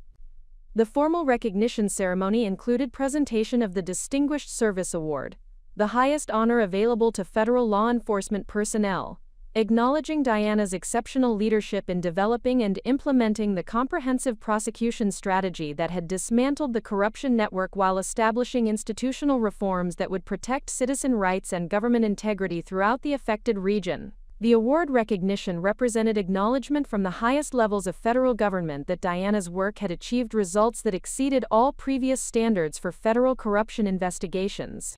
Congressional leaders from both political parties delivered remarks that emphasized the bipartisan significance of Diana's achievement in demonstrating the federal government's commitment to accountability and transparency in municipal government operations. The legislative recognition included commitments to support funding for expanded federal oversight capabilities and institutional reform initiatives that would build upon the precedents established through Diana's investigation and prosecution coordination efforts. The international recognition of Diana's achievement extended to include formal acknowledgement from law enforcement agencies in 7 different countries that had provided assistance in investigating the money laundering operations and asset recovery efforts associated with the corruption network's international financial activities. The international cooperation had enabled federal authorities to recover criminal assets and prosecute network participants who had attempted to flee American jurisdiction, demonstrating the global reach and effectiveness of properly coordinated federal law enforcement efforts. Professional recognition from the Federal Law Enforcement Officers Association included presentation of the Exceptional Service Medal, acknowledging Diana's development of innovative investigation and prosecution coordination methodologies that had established new standards for addressing complex criminal enterprises operating across multiple jurisdictions. The professional recognition emphasized the lasting impact of Diana's work on federal law enforcement capabilities and the enhanced protection of citizen rights through improved accountability mechanisms. Academic recognition from the National Institute of Justice included appointment to the Federal Corruption Investigation Advisory Board, acknowledging Diana's expertise in developing systematic approaches to identifying and prosecuting municipal corruption while protecting citizen rights and promoting government transparency. The academic appointment provided Diana with opportunities to influence federal policy development and training programs that would strengthen future corruption investigations and prevention efforts. The formal recognition extended to include acknowledgement from community organizations representing the thousands of citizens who had been affected by the corruption network's activities and who had benefited from the comprehensive prosecution effort and institutional reforms that followed. Community leaders delivered remarks emphasizing the restoration of trust in government institutions and the enhanced protection of citizen rights that had resulted from Diana's commitment to justice and accountability. Media recognition of Diana's achievement included extensive coverage in national publications that emphasized the unprecedented scope and success of the coordinated prosecution effort, while highlighting the innovative approaches to federal law enforcement coordination that had enabled such comprehensive results. The media attention brought national awareness to the importance of federal oversight capabilities in addressing systematic corruption, while promoting public understanding of the resources and expertise required for effective accountability measures. The formal recognition ceremony included presentation of victim impact statements from individuals whose lives had been transformed by the prosecution effort and institutional reforms that had followed. Rebecca Martinez delivered remarks about the protection and justice that her family had received through Diana's commitment to accountability, emphasizing the personal motivation that had driven the comprehensive federal response, while acknowledging the broader community benefits that had resulted from the investigation. Professional colleagues from federal agencies throughout the country delivered recognition statements that emphasized the collaborative approach and resource coordination capabilities that Diana had demonstrated throughout the investigation and prosecution effort. The professional recognition highlighted the importance of interagency cooperation and strategic planning in addressing complex criminal enterprises, while acknowledging Diana's leadership in developing effective coordination mechanisms. The recognition ceremony included formal acknowledgement of the institutional reforms that had been implemented within affected municipalities as part of the comprehensive resolution of the corruption cases. The reforms included mandatory transparency measures, citizen complaint procedures, external auditing requirements, and federal oversight provisions that would ensure continued accountability and prevent future systematic corruption within municipal government operations. International law enforcement organizations delivered formal recognition statements acknowledging Diana's contribution to global efforts to combat government corruption, while highlighting the innovative approaches to asset recovery and international cooperation that had been developed during the investigation. The international recognition emphasized the global significance of Diana's work in establishing precedents for addressing transnational corruption networks. Educational institutions delivered recognition statements emphasizing the research and training opportunities that had emerged from Diana's investigation methodologies and prosecution coordination strategies. Academic recognition included the establishment of the Diana Martinez Center for Government Accountability, which would conduct research and provide training programs focused on preventing and investigating municipal corruption while promoting citizen rights and government transparency.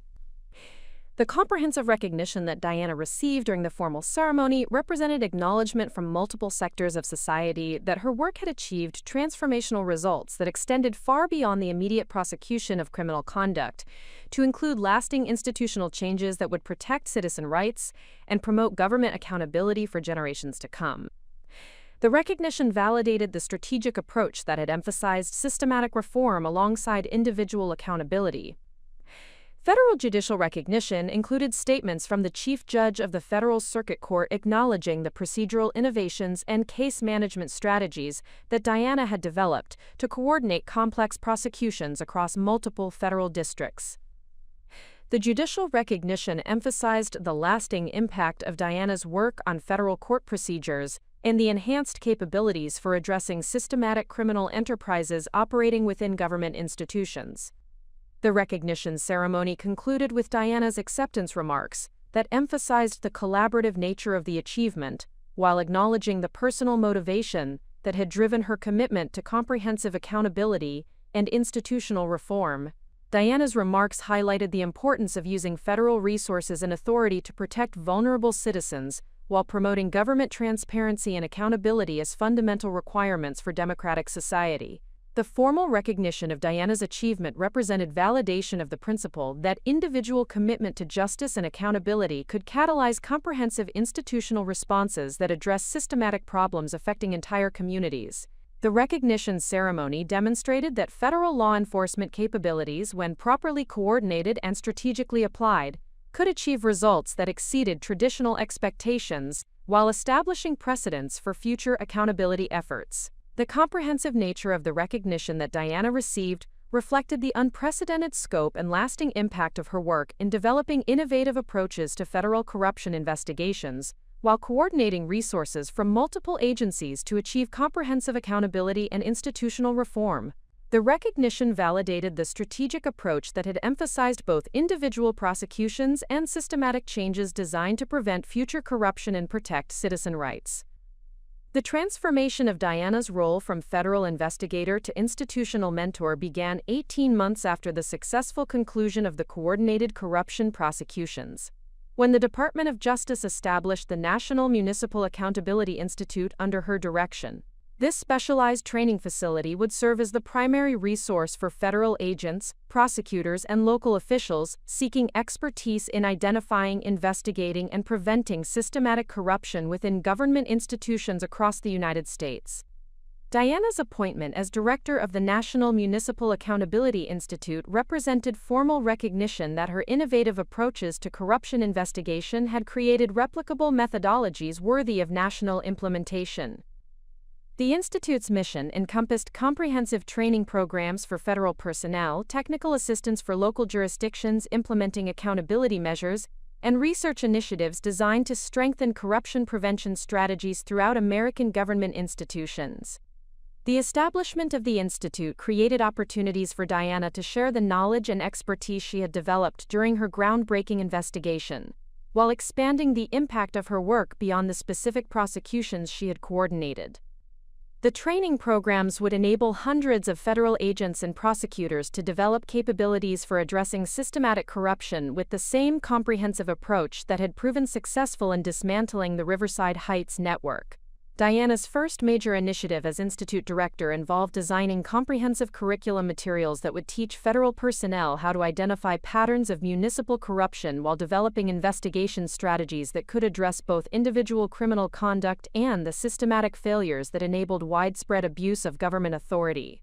The curriculum development required translation of Diana's practical experience into structured educational programs that could be delivered to diverse audiences with varying levels of expertise and jurisdictional responsibility. The Institute's training programs attracted participants from all 50 states, including federal agents, prosecutors, municipal officials, and community advocates, who sought to understand how corruption networks operated and how citizens could be protected through improved accountability mechanisms. The comprehensive nature of the training reflected Diana's understanding that effective corruption prevention required collaboration between federal authorities and local stakeholders who possessed direct knowledge of community needs and institutional vulnerabilities. Diana's role as mentor extended beyond formal training programs to include individual consultation with federal agents and prosecutors who encountered complex corruption cases in their jurisdictions. These mentoring relationships provided Diana with opportunities to apply her expertise to specific situations while developing case studies that would enhance the Institute's educational resources and demonstrate the practical application of systematic investigation methodologies. The first major test of Diana's mentoring approach occurred when federal agents from the Phoenix field office contacted the Institute for assistance with a corruption investigation that involved municipal officials, law enforcement personnel, and private contractors in a conspiracy that closely resembled the Riverside Heights network. Diana's direct involvement in coordinating the Phoenix investigation provided practical demonstration of how her methodologies could be applied to different jurisdictional contexts while achieving comparable results. Diana's hands-on mentoring of the Phoenix investigation team required adaptation of her coordination strategies to accommodate the specific legal and institutional characteristics of Arizona's state and local government operations. The mentoring process involved regular consultation calls, on-site training sessions, and direct participation in strategic planning meetings that enabled the Phoenix team to develop comprehensive prosecution strategies based on the precedents established during the Riverside Heights investigation. The success of the Phoenix investigation, which resulted in 34 federal convictions and the recovery of $18 million in criminal assets, validated Diana's mentoring approach and demonstrated the transferability of her methodologies to different geographic and institutional contexts. The Phoenix results provided concrete evidence that systematic corruption could be effectively addressed through application of proven investigation and prosecution strategies when properly adapted to local circumstances. Diana's mentoring role expanded to include consultation with congressional committees responsible for oversight of federal law enforcement agencies and municipal accountability measures. Her testimony before the House Judiciary Committee and Senate Oversight Committee provided legislators with expert analysis of corruption patterns and prevention strategies, while influencing policy development related to federal oversight capabilities and resource allocation for municipal accountability initiatives. The Institute's research programs, under Diana's direction, focused on developing predictive models that could identify municipalities at high risk for systematic corruption based on demographic, economic, and institutional characteristics. The research initiatives involved collaboration with academic institutions and policy organizations that possessed expertise in government accountability and corruption prevention, creating comprehensive analytical capabilities that would enhance federal oversight effectiveness. Diana's mentoring of federal prosecutors involved development of specialized training modules that addressed the unique challenges of building conspiracy cases against government officials who possessed sophisticated understanding of legal procedures and investigation techniques. The prosecutor training emphasized evidence management strategies, witness coordination methods, and trial preparation procedures that had proven effective in complex corruption cases involving multiple defendants and jurisdictions. The Institute's technical assistance programs provided Diana with opportunities to mentor local officials who sought to implement accountability measures within their jurisdictions as part of corruption prevention initiatives. The technical assistance included consultation on transparency procedures, citizen complaint systems, and oversight mechanisms that could detect and prevent corruption while protecting government efficiency and effectiveness. Diana's role as mentor extended to include training programs for community advocates and citizen oversight organizations that played essential roles in identifying potential corruption and supporting accountability efforts. The community training programs emphasized recognition of corruption indicators, effective complaint procedures, and collaboration strategies that enabled citizens to work effectively with federal authorities when local accountability mechanisms proved inadequate. The development of international training programs under Diana's direction created opportunities to share American expertise in municipal accountability with law enforcement agencies and government officials from other countries who faced similar corruption challenges. The international programs enhanced global cooperation in addressing transnational corruption networks while demonstrating American leadership in promoting government accountability and citizen rights. Diana's mentoring approach emphasized the importance of understanding corruption as a systematic problem requiring comprehensive solutions that addressed both individual criminal conduct and the institutional failures that enabled widespread abuse of government authority. Her training programs taught participants to recognize patterns of corruption while developing investigation strategies that could achieve lasting reform alongside successful prosecutions. The Institute's case study development projects under Diana's supervision created comprehensive educational resources that documented successful corruption investigations, while providing detailed analysis of investigation methodologies, prosecution strategies, and institutional reform measures. The case studies served as practical guides for federal personnel while demonstrating the real-world application of systematic investigation approaches. Diana's mentoring relationships with federal agents from rural and small-town jurisdictions addressed the unique challenges of investigating corruption in communities where personal relationships and limited resources created obstacles to effective accountability measures. The specialized training for rural investigators emphasized adaptation of systematic investigation methods to environments where traditional approaches might prove inadequate or counterproductive. The Institute's victim services programs under Diana's direction provided training for federal personnel in supporting individuals and communities affected by government corruption while ensuring effective cooperation with investigation and prosecution efforts. The victim services training emphasized trauma-informed approaches and community engagement strategies that promoted healing and accountability while protecting investigation integrity. Diana's role as mentor included regular consultation with federal judges who presided over corruption cases, providing expertise on case management strategies and procedural innovations that could enhance judicial efficiency while ensuring fair trial procedures for complex conspiracy prosecutions. The judicial consultation programs contributed to development of specialized court procedures for corruption cases involving multiple defendants and extensive evidence. The Institute's policy development initiatives under Diana's leadership involved collaboration with federal agencies and congressional committees to identify legislative and regulatory changes that would strengthen corruption prevention capabilities, while enhancing federal oversight of municipal government operations. The policy work created opportunities to translate practical investigation experience into systematic reforms that would benefit government accountability efforts nationwide. Diana's mentoring of federal personnel emphasized the importance of maintaining professional integrity and ethical standards while pursuing corruption investigations that involved powerful individuals and institutions capable of sophisticated resistance to accountability efforts. The ethics training components of Institute programs addressed the psychological and professional challenges of corruption investigation, while providing strategies for maintaining effectiveness under pressure. The comprehensive mentoring approach that Diana developed through the Institute created lasting impacts that extended far beyond individual training participants, to include institutional changes within federal agencies, and enhanced capabilities for addressing systematic corruption throughout American government institutions.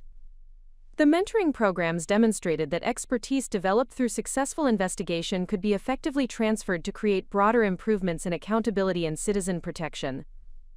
Diana's transition from investigator to mentor represented evolution from individual achievement to systematic impact creation, demonstrating how personal commitment to justice could be leveraged to strengthen institutional capabilities and protect citizen rights on a national scale.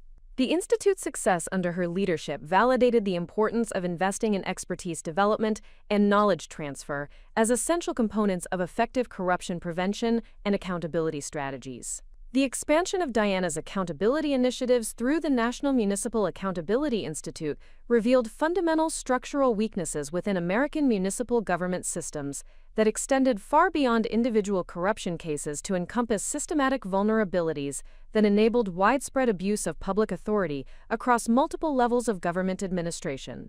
The comprehensive analysis conducted by Institute researchers identified institutional characteristics that consistently correlated with corruption susceptibility, including inadequate oversight mechanisms, insufficient transparency requirements, and fragmented accountability structures that created opportunities for systematic exploitation by criminal enterprises. The Institute's comprehensive assessment of municipal vulnerability patterns demonstrated that corruption networks typically emerged in jurisdictions characterized by limited citizen oversight capabilities, inadequate financial disclosure requirements, and insufficient separation of administrative and enforcement functions. These structural weaknesses created environments where individual misconduct could evolve into systematic criminal enterprises without detection by existing accountability mechanisms, requiring comprehensive institutional reforms that addressed foundational governance principles rather than surface-level procedural adjustments. Diana's analysis of nationwide corruption patterns revealed that the Riverside Heights network represented a sophisticated but not unique model that had been replicated across dozens of municipalities throughout the United States. The systematic nature of municipal corruption required federal intervention strategies that addressed institutional vulnerabilities rather than simply prosecuting individual criminal conduct, necessitating comprehensive reform initiatives that would strengthen accountability mechanisms while preserving local government autonomy and effectiveness. The Institute's research initiatives identified common characteristics among municipalities that had successfully resisted corruption pressures, including robust citizen participation mechanisms, comprehensive financial transparency requirements, and independent oversight bodies with adequate resources and authority to investigate misconduct allegations. The analysis provided evidence-based foundations for developing systematic reform recommendations that could strengthen corruption resistance while maintaining efficient government operations. Federal oversight assessments conducted by the Institute revealed significant gaps in existing accountability frameworks that enabled corruption networks to operate across jurisdictional boundaries without detection by federal monitoring systems. The oversight gaps included inadequate coordination between federal agencies responsible for municipal monitoring, insufficient data sharing protocols that prevented pattern recognition across jurisdictions, and limited federal authority to intervene in local corruption cases before they developed into systematic criminal enterprises. Diana's comprehensive analysis of federal accountability capabilities demonstrated that existing oversight mechanisms had been designed for individual misconduct cases rather than systematic corruption networks that operated across multiple jurisdictions and government levels. The institutional limitations required fundamental restructuring of federal oversight responsibilities and enhanced coordination mechanisms that could address systematic corruption through comprehensive intervention strategies rather than reactive prosecution efforts. The Institute's policy development initiatives under Diana's direction focused on creating comprehensive reform proposals that would address systematic vulnerabilities while strengthening citizen protections against government abuse.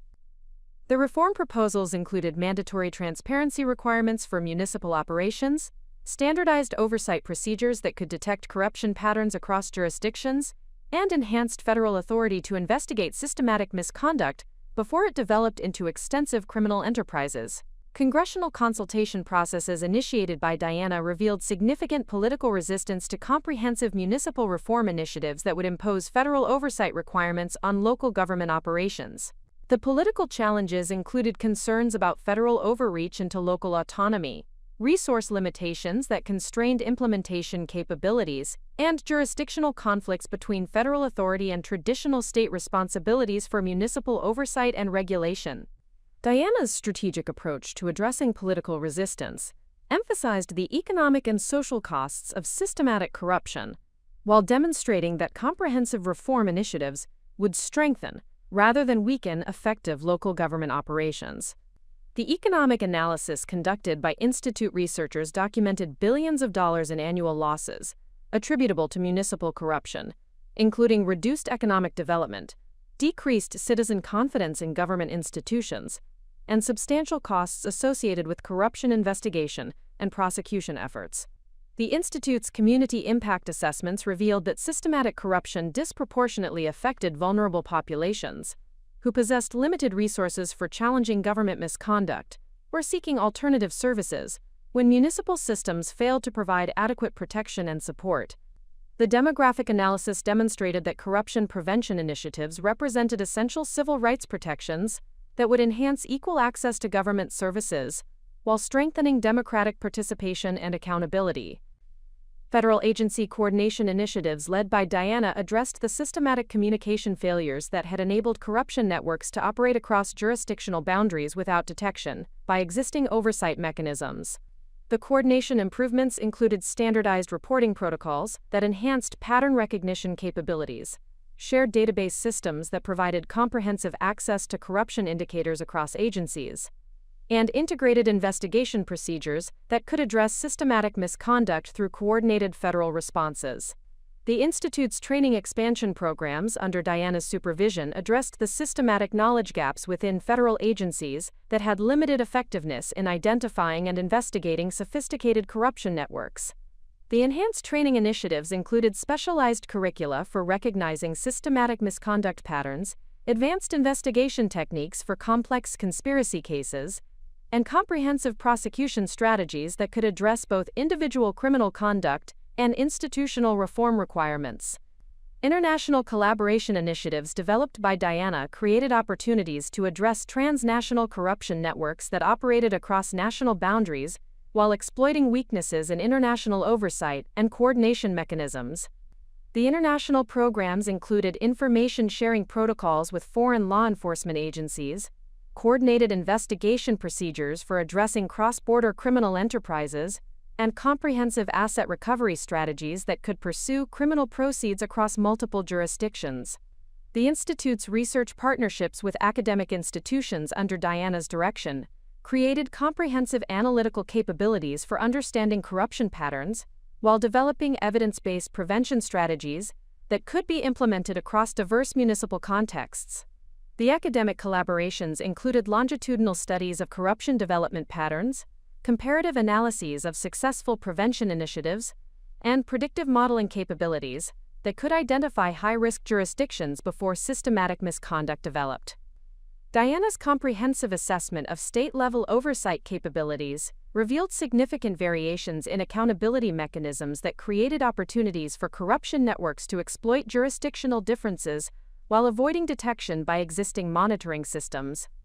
The state-level analysis informed the development of standardized oversight requirements that would strengthen accountability mechanisms while maintaining appropriate balance between federal oversight and state autonomy in municipal regulation. The Institute's victim advocacy programs under Diana's leadership addressed the systematic barriers that prevented citizens from effectively reporting government misconduct, while providing comprehensive support for individuals who had experienced government abuse. The advocacy initiatives included legal assistance programs for corruption victims, community education programs that enhanced recognition of misconduct indicators, and policy advocacy efforts that strengthened citizen protections against official retaliation. Federal judicial coordination initiatives led by Diana addressed the procedural challenges that had limited effectiveness in prosecuting systematic corruption cases while ensuring adequate protections for defendants facing complex conspiracy charges.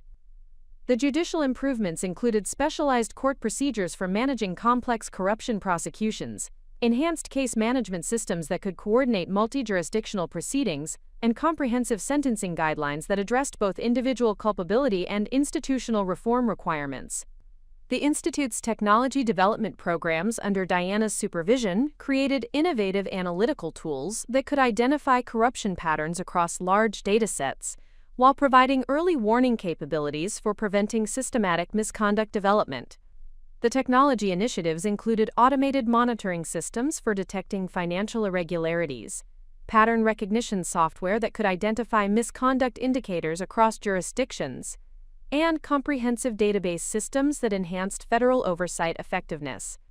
Legislative advocacy initiatives coordinated by Diana focused on creating comprehensive statutory frameworks that would address systematic corruption vulnerabilities while strengthening federal authority to investigate and prevent municipal misconduct. The legislative proposals included enhanced federal oversight capabilities, standardized accountability requirements for municipal operations, and comprehensive victim protection mechanisms that would encourage reporting of government misconduct. The Institute's organizational development programs under Diana's direction created comprehensive implementation strategies for municipal reform initiatives that could address systematic vulnerabilities while maintaining effective government operations. The organizational improvements included standardized administrative procedures that enhanced transparency and accountability, comprehensive training programs for municipal personnel, and citizen participation mechanisms that strengthened community oversight of government operations. Diana's systematic approach to addressing municipal corruption demonstrated that comprehensive institutional reform required coordinated efforts across multiple levels of government, while addressing both immediate criminal conduct and underlying structural vulnerabilities that enabled systematic misconduct. The Institute's comprehensive initiatives under her leadership created evidence-based foundations for strengthening accountability mechanisms while protecting citizen rights and promoting effective government operations throughout American municipal systems. The systemic challenges that Diana addressed through the Institute represented fundamental questions about the balance between government efficiency and accountability requirements, the appropriate scope of federal oversight in local government operations, and the institutional mechanisms necessary for preventing systematic abuse of public authority. Her comprehensive approach to these challenges demonstrated that effective corruption prevention required institutional reforms that addressed foundational governance principles rather than superficial procedural adjustments. The development of systematic methodologies for nationwide implementation of municipal accountability measures required Diana to transform her specialized expertise into standardized procedures that could be effectively deployed across diverse jurisdictional contexts, while maintaining the comprehensive approach that had proven successful in addressing sophisticated corruption networks.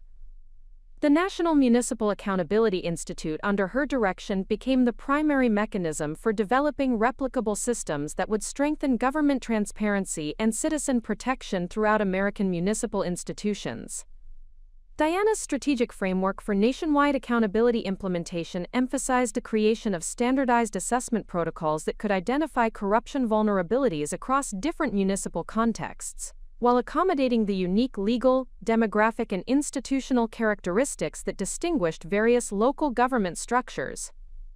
The assessment methodologies incorporated quantitative analysis of financial transparency measures, governance structure evaluations, and citizen participation mechanisms that provided comprehensive baselines for measuring accountability effectiveness.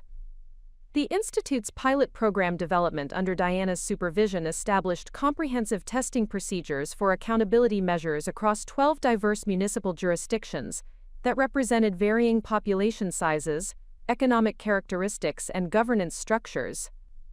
The pilot implementations provided practical validation of replication strategies while identifying adaptation requirements that would enable successful deployment across broader municipal contexts with different operational constraints and institutional capabilities.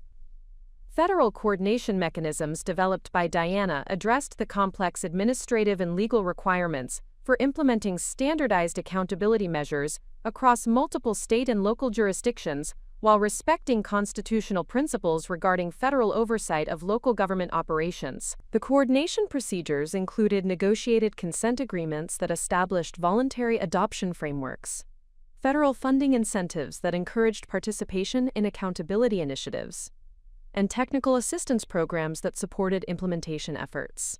The Institute's comprehensive training infrastructure under Diana's direction created standardized educational programs that could prepare municipal personnel, federal oversight staff, and community stakeholders to effectively implement and maintain accountability systems that would prevent corruption development while preserving operational efficiency. The training standardization included modular curriculum designs that could be adapted to different professional contexts, competency assessment procedures that ensured adequate skill development, and ongoing support systems that maintained implementation effectiveness. Diana's approach to replication strategy emphasized the importance of community engagement mechanisms that would enable citizen participation in accountability oversight while providing sustainable foundations for long-term corruption prevention. The community engagement components included structured participation procedures that enhanced citizen oversight capabilities, comprehensive education programs that improved recognition of corruption indicators, and accessible reporting mechanisms that encouraged community involvement in maintaining government transparency. The Institute's technology integration initiatives under Diana's leadership developed standardized information systems that could support accountability monitoring across multiple jurisdictions, while providing federal oversight agencies with comprehensive data access for pattern recognition and early intervention capabilities. The technology standardization included automated monitoring systems that could detect financial irregularities, communication platforms that enhanced coordination between oversight entities, and database integration procedures that enabled comprehensive analysis of corruption indicators. Legislative coordination efforts led by Diana focused on creating model statutory frameworks that state governments could adopt to strengthen municipal accountability requirements, while maintaining appropriate balance between oversight effectiveness and local government autonomy. The model legislation included standardized transparency requirements, citizen protection mechanisms that prevented retaliation against whistleblowers, and enforcement procedures that could address corruption allegations through fair and effective investigation processes. The Institute's quality assurance programs under Diana's supervision established comprehensive evaluation procedures that could measure accountability system effectiveness while identifying improvement opportunities that would enhance corruption prevention capabilities. The quality assurance framework included performance metrics that assessed transparency levels, citizen satisfaction measurements that evaluated service delivery effectiveness, and comparative analyses that identified best practices for replication across different jurisdictional contexts. Diana's strategic partnership development created collaborative relationships with professional organizations representing municipal officials, law enforcement personnel, and civic advocacy groups that possessed essential expertise for successful accountability implementation. The partnership frameworks included joint training initiatives that enhanced professional competency, collaborative research programs that advanced understanding of corruption prevention strategies, and advocacy coordination that promoted supportive policy environments for accountability measures. Up next, you've got two more standout stories right on your screen. If this one hit the mark, you won't want to pass these up. Just click and check them out. And don't forget to subscribe and turn on the notification bell so you don't miss any upload from us.